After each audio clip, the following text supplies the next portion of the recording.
Good morning, everybody. How are we doing today? It's 8 a.m. here on the middle of the country. We got a little bit of snow yesterday. Made for a quiet day in the cafe, but those days are all right too. I was talking to my good friend Mike Parenti the other day, and we talk often about different jazz things. He's a good guy from the Jazz Bums. I talk to the other two guys occasionally too, but I talk to Mike the most. He often shows me cool things he found or just the prices of things on the internet, and it is pretty shocking what some records are going for nowadays. But a lot of it's hyperinflated, and I don't think the demand is there for a lot of what's being asked. But that's part of the nature of buying used art, is that you get what the market will pay. And sometimes you over ask, but you don't always get what you're asking for. We're going to dive into a few records I've been listening to. Mike and me were talking about some interesting things, and one of the labels that came up was Vantage, which is a little small label that only did 3 or 4 or 10 inches. And I only knew of 3, I think, and he found a 4th one that must be pretty recently listed on Discogs. That's not available. I've never even heard of the guy, Mike. I can't remember, some guitar player it looked like. Probably like to find it at some point. But it led me to pulling out my Vantage 10 inches. And what he was showing me initially was this Hampton Hawes 10 inch, which does come with a red alternate cover. And this was the first 10 inch on the Vantage label. I believe it's out of Hollywood, the West Coast. And they were doing the red vinyl thing, which is kind of neat. And oftentimes, the West Coast labels, Fantasy, I think Pacific dabbled in it. I think even Contemporary dabbled in some colored vinyl, mostly in the 10-inch era. It seems by the time we went to the LP era, only Fantasy really stuck with the colored vinyl. And Fantasy stuck with it for a number of years. They even had like a blue for stereo and red for mono. And there's a few other alternate colors in there. I think it was a green. I think Fantasy number 201 was a green record, that Jazz in Paris record or whatever it was. But Hampton Hawes, a great West Coast guy who firmly established himself on Central Avenue and that great black music scene that was going on in South Central Los Angeles. And one of the things that people really kind of don't understand is how vibrant certain black neighborhoods were at times and points, and how often those neighborhoods have been subjugated and pushed and pressed back down, often out of existence or into abject poverty. The decline of Central Avenue is really one of the great tragedies in American history. I did an episode on it probably a couple years ago. If you search my content, you could probably find it. But, there's a lot of episodes, obviously. But Central Avenue in the 30s, and I think even going back to the 20s, was considered the Harlem of the West Coast. And it was a lot of black entrepreneurship, a lot of black banking, a lot of black enterprise, hotels, restaurants, cafes. It was a destination, and there was black wealth being built. And we're not talking, Wall Street wealth, but this was a different type of black community that was really establishing itself. And whether we're talking Tulsa or different places in the Carolinas or even Harlem, that wealth is usually squelched and destroyed at times, especially if that black community starts to create some political power. And that's really when they start to dominate an area demographically, in population, and start to have influence politically with democratic process. It's funny how quickly white freedom screaming, the Democrat loving, not the party, but the process of democracy. It's funny how fast white Americans turn against that process when they're suddenly a minority in a region and black demographics are leading to black elected leaders. It's not something that white America tolerates. And they certainly didn't tolerate it in the 20s, 30s, and 40s. And so many massacres were the result of a natural process of black electoral power being gained. And the whites in that region saying, no fucking way. There's just no way we're going to have a black mayor or a black state representative or a black city councilman or even a black mayor. It was always met with literally riots and the destruction of black businesses and black neighborhoods. It's truly part of the American tragedy. And for a country that champions democracy and champions freedom, and we talk about waving that flag doesn't mean the same thing to everybody. I think we get so lost and confused on that at times, and that flag means freedom. It doesn't. To much of the world, that flag represents oppression and occupation and the stealing of resources. And what's being done in that flag's name, most of us don't even comprehend or recognize. But if you live in a war-torn region, being armed by the American industrialists and having your resources stripped away, that flag doesn't celebrate freedom for you. Be clear on that. And like I've said before, it's amazing how many Americans who champion freedom are the first to want to take freedom away from minorities, from sexual groups, the gays, the lesbians. I mean, it's just appalling to me how freedom is such a relative term. And the freedom to be free is really restricted to the wealthy elite and guns. That's the freedom that you think you're fighting for. You're fighting for the right for them to build guns and sell them anywhere to anyone without any regard for human life, and the power for the elite to operate without the interference of democratic process. I mean, I hate to break it down so simply, but that's really what it comes down to. And the right-wing people who are talking about conservative values and morality, you're all being hoodwinked. You're all have the wool pulled over your eyes. You're not fighting for any kind of morality or justice. You're allowing the elite to manipulate you with social issues that blindfold the sheep. And if you think gay marriage and abortion and gun rights are issues for federal democracies to be stagnated over and quagmired over, you really don't understand how this political process should be working. But Central Avenue was destroyed systemically, and it was a real tragic decline.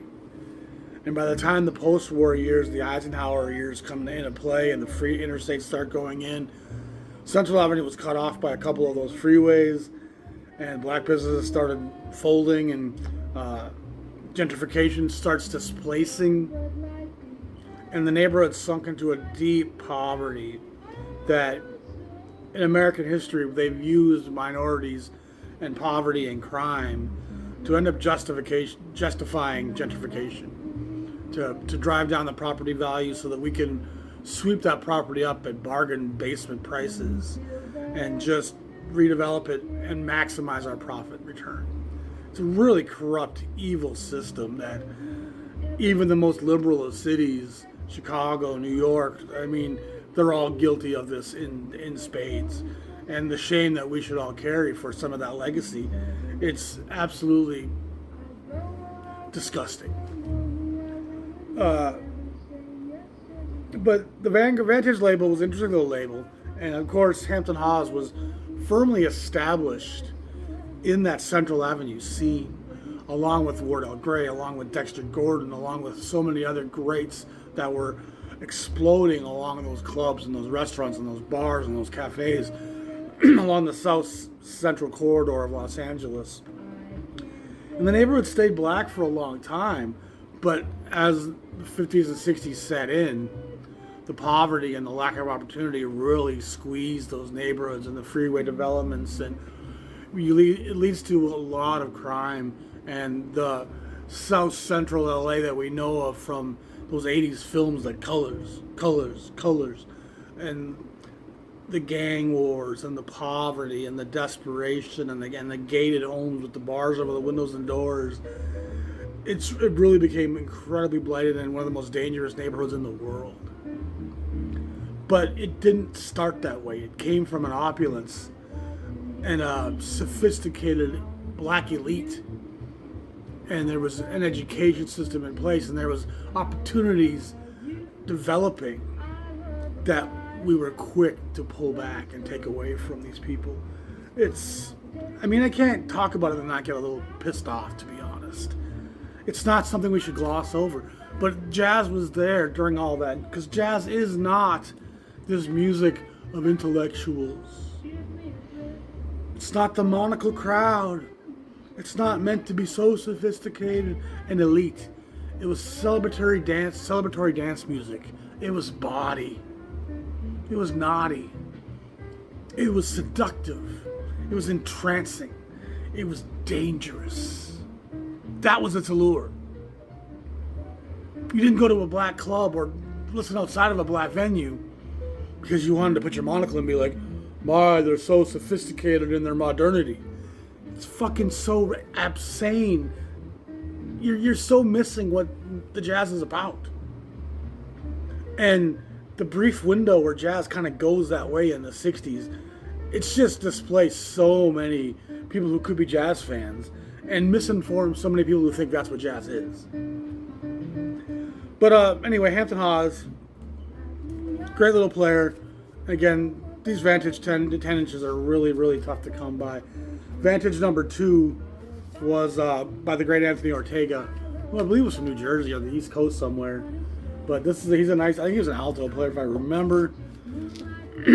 Again, tough to find. Farrell, this might have been recorded in Sweden by the looks of by the Sidemen. Again, the Red Record, cool stuff. And then what we're listening to right now is Vantage number 3, Pinky Winters. And this was a tough record to track down. I found her Argo really tough to find. And this Pinky Winters 10-inch on Vantage was just as tough to find. Pinky's one of those really unheralded singers who deserves a greater legacy. She's fantastic. For a white gal, she's actually got a lot of blues in her. And I would be shocked if she didn't spend a moment or two in some black churches, because she's definitely got more to her than just some of the refined white singers who didn't seem to have the blues in them whatsoever. Love Pinky Winters, and this record can get up near $1,000. It's really hard to find. Beverly Kelly was a great little singer, and she's backed by Pat Moran here, was a great female piano player. She had a great trio of her own with a couple records at Bethlehem. I think she had a record of her own on this label, Audio Fidelity, sorry. And here she's singing with Beverly Kelly. And Beverly Kelly's not the bluesiest singer, let's just say. What Pinky Winters is, Beverly Kelly's a bit more of a stage, probably professionally trained singer. She seems to have a great range, enunciates really beautifully, but it's a bit more refined. It's a bit more elegant. And Pat Moran and her trio behind them, I'm a big fan of Pat Moran's playing. She's a great little player. Cool little label, and one that's kind of really overlooked today with some cool titles. But yeah, Kelly's an interesting singer on this Fidelity label. Some interesting stuff on the label, including some cool Earl Hines and Louis Armstrong and other stuff. But the label has good sonics, but I'm not going to sit here and talk about high fidelity and the different quality of different. I think some of that stuff is so over exaggerated, and it's not what this channel's about. As I've said many times, a record I've played before and talked before numerous times is this Kenny Burrell record, lots of bossa nova, on the Cap label. And Cap wasn't really a jazz label, it was more of a country pop label. I think it was out of Tennessee, if I remember. But jazz wasn't their forte or even really their interest. But it goes to show you the power of the bossa nova. The bossa nova got so huge in 1962, and Verve was propelling it, Stan Getz. It really became this luminary thing that every label in the country did something that was bossa nova. And some to better results than others. But good for Cap, because they didn't just select anybody to make a bossa nova record, which they could have done. They really recruited a pretty elite group here with Kenny Burrell, Bucky Pizzarelli, Barry Galbraith, 3 guitar players, all of high renown, especially Galbraith and Burrell. But Bucky Pizzarelli is also a great player. And then the rest of the band, if you listen to this, it's just incredible. Milt Hinton, O.T. Johnson, so you're talking that recording elite rhythm section. Wally Rodriguez and Tommy Lopez in percussion. Tenor sax and flute by Jerome Richardson, Mr. Versatility himself. one of the most prolific sidemen in jazz of that era. Jerome Richardson shows up on Infinite Records, and you'll have a few records with him on there. I promise you, he's just prolific. And the great Clark Terry shows up on trumpet. And so they really recruited a fantastic lineup of musicians to make this record. And it's very listenable, very enjoyable. And it's kind of actually tough to find. It used to be something I saw pretty frequently, but I certainly don't see it like I once did. But getting back to Central Avenue, getting back to the black music, getting back to the celebratory nature of what this music is about. Even the most debonair, the most sophisticated, the most elegant purveyor of this music, Mr. One, Duke Ellington. This music is still body. This music is still fun. This music is still loose. This music is still full of cheek, sexuality. And for all of Ellington's elegance and personality and how he carried himself with that air of sophistication and class, and how he refused to be spoken down to. He housed one of the greatest orchestras in the history of this music and kept a pretty incredible orchestra in place for decades. One of the great proving grounds and training grounds in this music was the Ellington Orchestra. And for a black musician to get recruited to play with Ellington or Basie, you were really stepping into the higher realms. And that spotlight was going to really launch your career like Blakey did for so many in the 50s and 60s. Ellington, Earl Hines, Count Basie, these guys were absolutely huge in developing the careers of so many giants. And with some of those groups, you were more a contemporary piece. With the Ellington Band, you were more... a lot of these guys stuck around for a long time with Ellington. And even some of the great, most important players, your Johnny Hodges, Lawrence Browns, they would bounce out on their own for a minute, but then they'd always come back and work with Ellington again. Clark Terry. The players, it's just so incredible. And, I mean, he lost some great talent at young ages. Bubba Miley, Blanton. He lost Blanton at a young age to tuberculosis. But thank God they got on that stage with Duke to illuminate their talents and their careers and provide for the rest of us that opening and that doorway into what the black community was really doing. And I'm diving into this Ellington series. This is on the Smithsonian label. And they're actually culling stuff from different labels from the 78 era, 1938, 1939. I have 40 and 41 as well, which I'm going to listen to the next couple of days. And these recordings go up to the recording band during the war. And like I said, they're taking stuff from different labels and compiling it together here for the Smithsonian. And in spite of the brilliance of Ellington's composition, the brilliance of Ellington's voicings, and how we would take a piano chord and then give it to 3 trombones or 3 saxophones or 3... I mean, he was brilliant in how he arranged and set up his compositions. It's always got so much fun underlying it. And the great Ivy Anderson, who sang with Ellington at this point, when she shows up, the level of fun kind of ratchets up a few notches. She's cheeky, she's fun, she's just a hint of disrespect for being too rigid. I really enjoy Ivy Anderson, and she doesn't seem to record a ton outside of the Ellington universe. I looked her up the other day, and most of her stuff seems to be related to what she did with Duke. And thank God she did a lot with Duke. But Rose of the Rio Grande, I mean, so much of the stuff on here, it's just luminescent. And in spite of the brilliance of all the composition that's happening and how he breaks up the ensemble and has people playing different parts, that part is enthralling. But what you're really left with is a lot of joy, a lot of fun, a lot of inspiration. It's And these recordings are, like I said, vintage in that sense that they're not Columbia re-recording Ellington classics in the 50s. This is the actual recordings of this great group at the time. And, I mean, the players on these records are just top of the mark. And I've enjoyed to dig into these first two volumes so much. And it just really drives home what Ellington's about, what jazz is. And they're really nicely packaged. They're double LPs. There's some nice photos on the inside. There's the great Sonny Correa on the drums. There's some nice text giving you some of the history and the story and where Ellington was at that point. The young, suave Duke Ellington. Rex Stewart. It's just,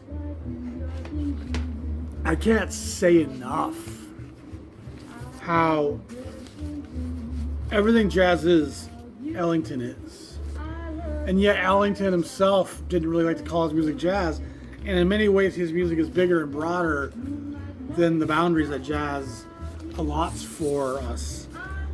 He is probably the most brilliant American composer.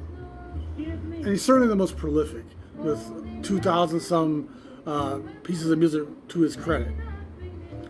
And he would even re-record pieces once his orchestra changed and change who would take the solos. And I mean, guys like Barney Biggert were so fantastic.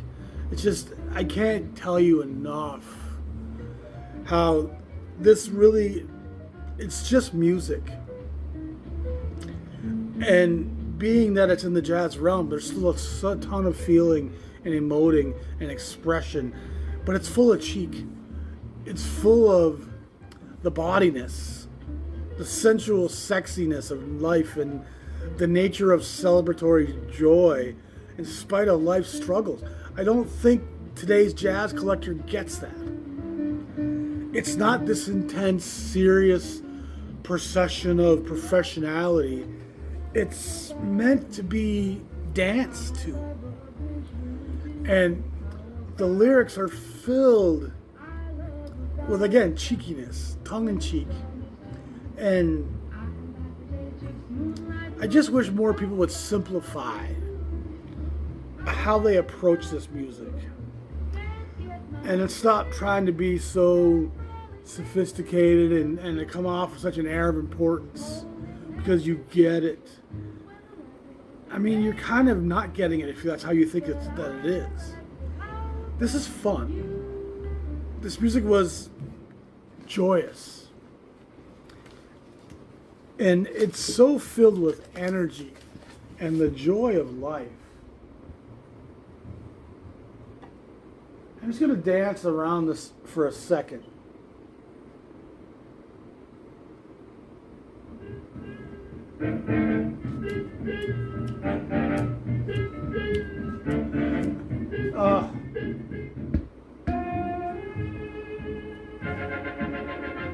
And when he does his mood pieces, his mood pieces are so fantastic.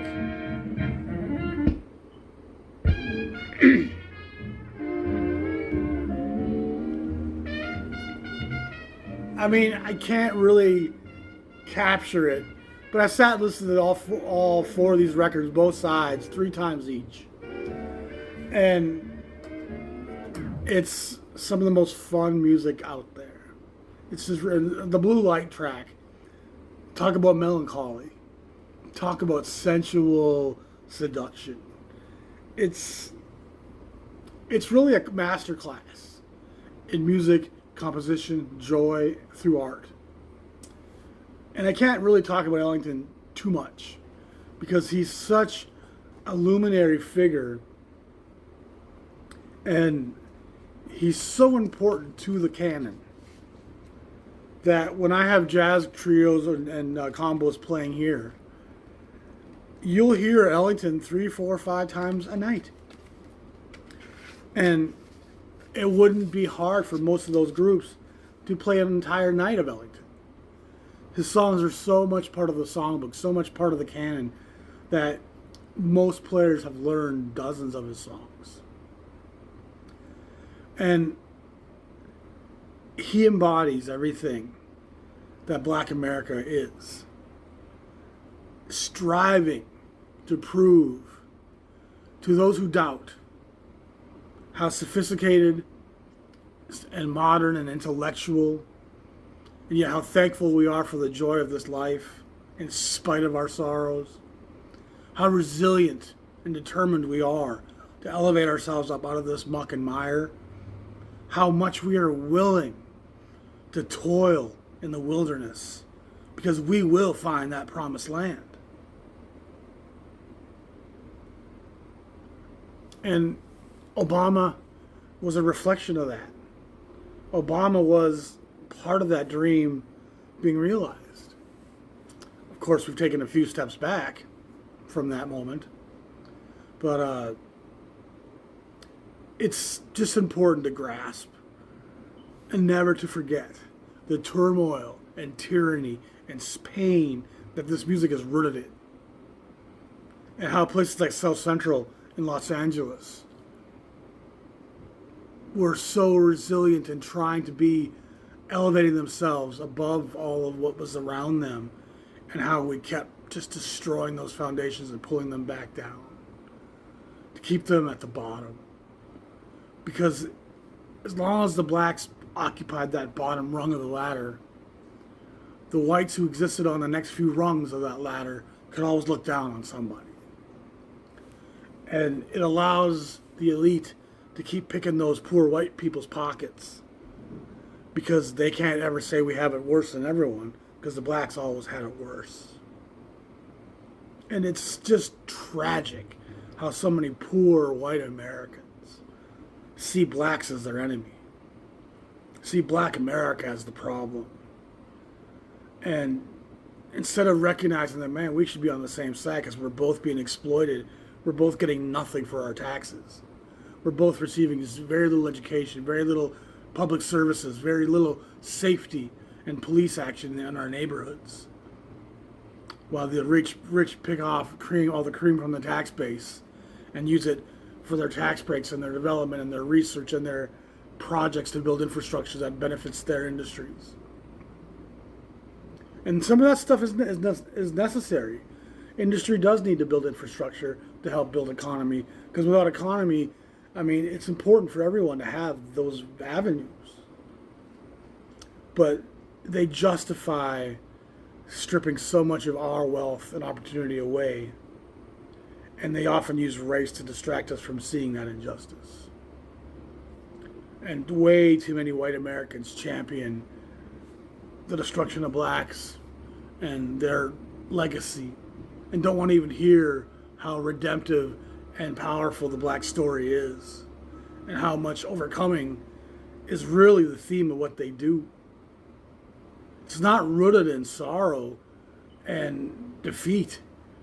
It's rooted in spite of all this shit, we're still here, motherfuckers. We're still going to do this.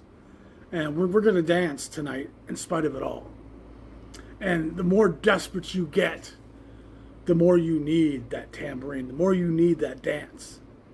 And that dance purifies and it cleanses, and it helps you put a smile on your face, and helps you find that sweet jelly roll, because sex is one of the great opulences.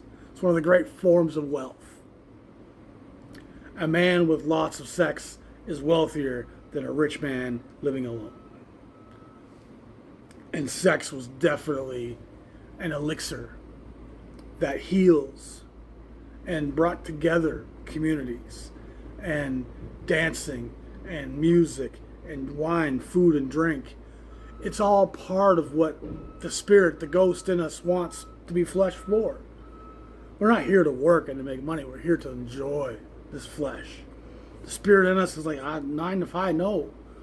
I want to look at the stars, question my existence, and dance, and eat, and drink, and celebrate, and above and beyond all, enjoy the pleasures that being flesh allows for. Because the flesh does encumber much suffering, but the pleasure that it does provide should be enjoyed with every moment that we can. And when you see those who live on tyranny and oppression making the most of it in spite of it all, there's a lesson to be gleaned from that. And that's the lesson jazz is teaching us. It's not about posterity and monocles and the sophistication of these. It's, damn, that's resilient shit those people are doing. That's what it is. Fuck, how are they still so celebratory? How can they get up and still shake off that dust and that dirt and be like, woo, it's Friday night, let's get it on. Once you see that, once you get that, that's the meaning of jazz. That's what it's about. And I've shared that and said that so many different ways over the years on this channel. Yet I still feel so much of the jazz community misses that boat. Because they're so busy listening to squonking, hard, difficult shit and talking about how much this pressing costs and, oh my God, this was a $600 pressing, but it doesn't sound nearly as good as this pressing, blah, blah, blah. Bleh, boring. You're missing all of the story.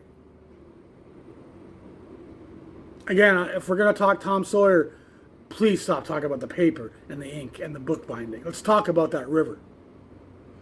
If we're going to talk about jazz, let's stop talking about pressings. Let's talk about that story. What does this music mean? What drives it? Where is it coming from? What informs it? And its body. It's naughty. It's full of life and exuberance and celebration.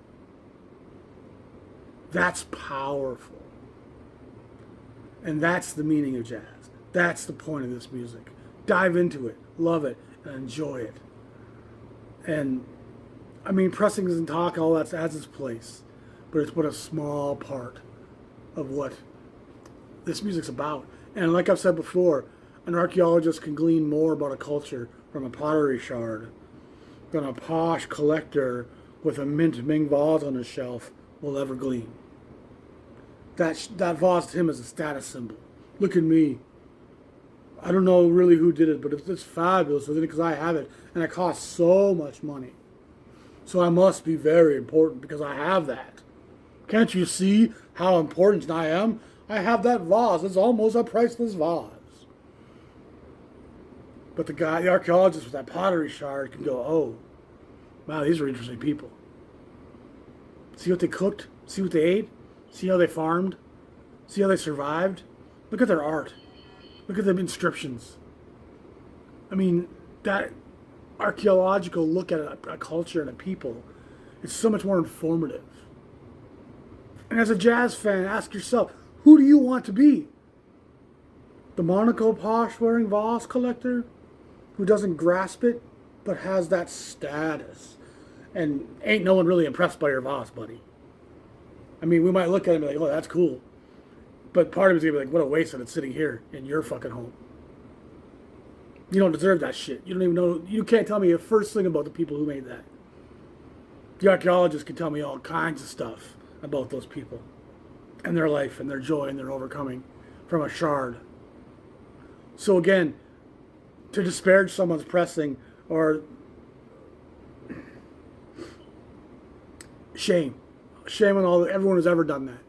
Shaming on someone who's, oh, you have a wax pressing, oh my God, it's so inferior, blah, blah.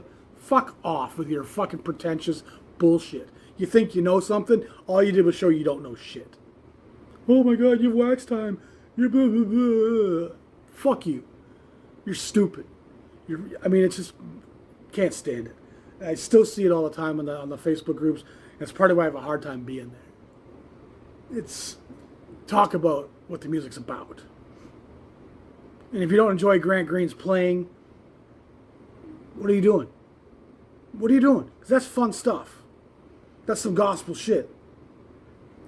Anyway, again, kind of a rant there, but I just get frustrated with it. Appreciate you all for following the channel and watching. Again, this music is a gospel to me. It's not just some entertainment. It's spiritually enhancing. It helps me survive. It gives me strength. It builds my fortitude. Because I remember that, man, people have had it worse than me. And boy, let's get out there and march. Let's get back to work. Let's survive. And that's all you can do is survive. So on that note, y'all have a great night. We'll talk to y'all soon. Keep listening to that jazz. Keep feeling the joy and the bodiness. Because even the greatest of all, Ellington, there's a lot of body. There's a lot of naughty. And, I mean, he made his early living playing in brothels, and a lot of them did. Billie Holiday, Louis Armstrong. This was the music for the vices. If you're looking for a place to get drunk and get high and get laid, there's going to be some jazz in the background played by those Negroes. Sophisticated? Sure. In a very sexual kind of way. Y'all be good. Have a great day. Peace.